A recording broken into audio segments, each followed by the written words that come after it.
A senior Trump official resigned over the war in Iran. It's about to get really hot for a lot of people. And I'll share a theory about iPads and boomers. That's some of what we'll get to on the 7 from the Washington Post. I'm Hannah Jewell. It's Wednesday, March 18th. Let's get you caught up with today's 7 stories. We'll start with the war in the Middle East and a Post exclusive. Israel has urged Iranians to revolt, but privately assesses they'll be slaughtered if they do. According to a State Department cable reviewed by the Post, senior Israeli officials told U.S. diplomats their grim prediction if Iranians take to the streets against their government. Israel's assessment is that Iran's regime is not cracking and is willing to fight to the end. Earlier this year, the regime killed thousands of protesters during anti-government demonstrations. Publicly, Israel is calling for a popular uprising in Iran. Israeli Prime Minister Benjamin Netanyahu has repeatedly said Iranians should overthrow their government. Experts say the dual messages on display in the cable will be viewed by many Iranians as callous and exploitative of Iranian lives. Meanwhile, top U.S. allies yesterday rejected President Donald Trump's demand to send warships to help reopen the Strait of Hormuz to allow oil and gas tankers to pass.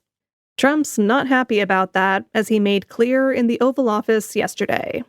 But you would have thought they would have said, we'd love to send a couple of minesweepers. It's not a big deal. It doesn't cost very much money. But they didn't do that. So, I think it's very unfair to the United States, not to me, but to the United States.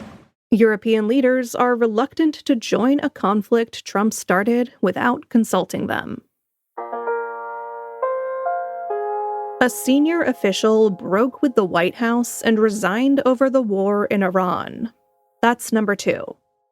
Joe Kent was the intelligence community's top counterterrorism official and an aide to Director of National Intelligence Tulsi Gabbard. Yesterday, he became the first senior official to openly break ranks with the White House over Iran. In a letter posted on X, he wrote, "I cannot in good conscience support the ongoing war in Iran." He said Iran posed no imminent threat to the U.S. and that the war was started because of pressure from Israel. Kent's resignation highlights a divide within Trump's coalition. Some are skeptical of American interventions overseas, while others believe the U.S. military should advance America's interests around the world. Reacting to the resignation, Trump called Kent a nice guy, but very weak on security. Somebody is working with us that says they didn't think Iran was a threat. We don't want those people because, and there are some people, I guess I would say that, but they're not smart people or they're not savvy people. Iran was a tremendous threat. You will probably hear more from Kent soon. He is expected to record a live episode of The Tucker Carlson Show today. Number 3. Voters went to the polls yesterday for primary elections in Illinois. The key race was a Democratic primary for a rare open U.S. Senate seat to replace the retiring Senator Dick Durbin, who's also a Democrat. Lieutenant Governor Juliana Stratton won the primary, all but guaranteeing that she will be elected to replace Durbin later this year. She celebrated at a victory party last night. I'm Juliana Stratton. I'm so proud to serve as your Lieutenant Governor, and I am humbled and honored to stand before you tonight as your Democratic nominee. Stratton's win was also a victory for Illinois Governor J.B. Pritzker, a billionaire and potential 2028 presidential candidate.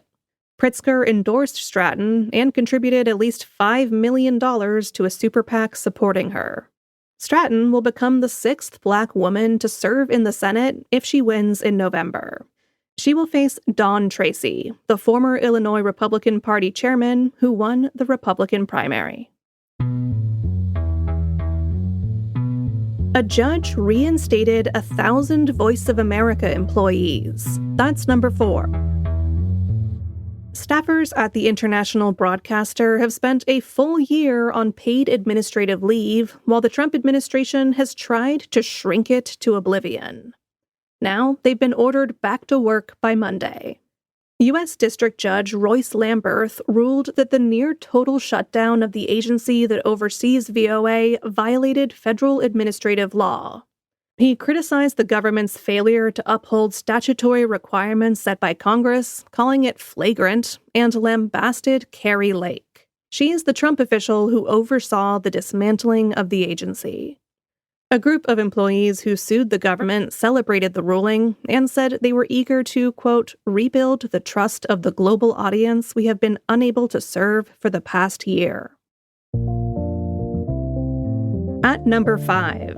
One city has figured out how to rein in its out-of-control housing market. Saving up for a home down payment is difficult, but in Portland, Oregon, changes to the zoning code are helping push down prices. The city now has duplexes, triplexes, fourplexes, and even sixplexes on what were once single-family lots. Some of the houses are in backyards, some are on wheels, and they don't all face the street. Homes like these are profitable for developers, so Portland doesn't have to incentivize their construction. They are also far more affordable for buyers. So, while the county's home prices have continued to rise overall, the prices of these types of homes are falling. In 2018, the average price was over $800,000, but in 2024, it was about $615,000. An unprecedented March heat wave is ramping up in the West. That's number 6. When it comes to daytime high temperatures, it's been the warmest March on record so far across the U.S., and it's only getting hotter.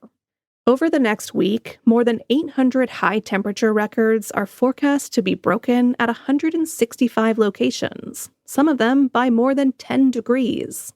In parts of California, temperatures will not only break records for March, but April too. In Riverside County, for example, Friday could reach 114 degrees. This unusual heat is being caused by a heat dome, which traps hot air over a region.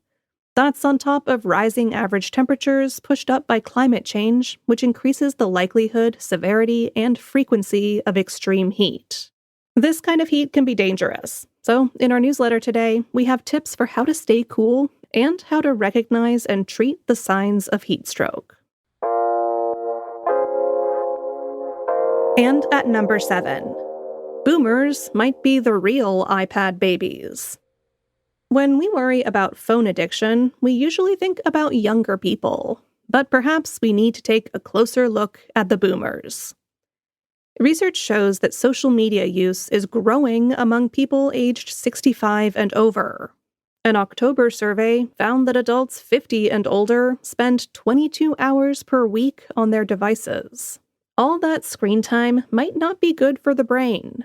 The impact of phone addiction during retirement, which coincides with the typical age of cognitive decline, has yet to be fully understood. So if you feel like your parents are ignoring you because they're busy scrolling, or you've noticed that you're always online, you're not alone. People told the Post about loved ones glued to their phones during family dinners, or choosing to scroll rather than play with their grandkids. If you want advice on cutting your screen time, follow the link to the newsletter in our show notes. You can also send it to your parents. They're probably online right now. All right, you're all caught up. But before you go, a reminder that if you're a subscriber to The Washington Post, you can get access to our shows ad-free in Apple Podcasts. All you have to do is find the Washington Post channel in Apple Podcasts and connect your Post subscription. If you're not a subscriber, this is a great time to start. You can sign up at our channel in Apple Podcasts or through the link in our show notes. I'm Hannah Jewell. I'll meet you back here tomorrow.